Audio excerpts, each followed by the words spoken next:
Natin guys yung bird. Lumabas na po yung sisiw niya. Ay yung ate kong maganda oh. Naglilinis ng garden namin sa likod. Ate, hi ka! Hello. Hello. Parang Chinese din. Ayun na sila oh. Pag may naramdaman silang gumalaw, ganyan na ang gagawin nila oh. Oh. Akala nila may worm. Ayan po. Ang cute nila oh.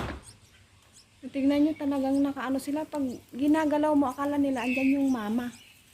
You know? Pagalitan ako ng alaga ko pag nakita niya akong ginagalaw ko yan. You know?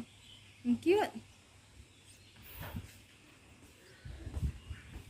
Yung aming flower sa garden. Ang ganda oh. Kumpul-kumpul. Yun.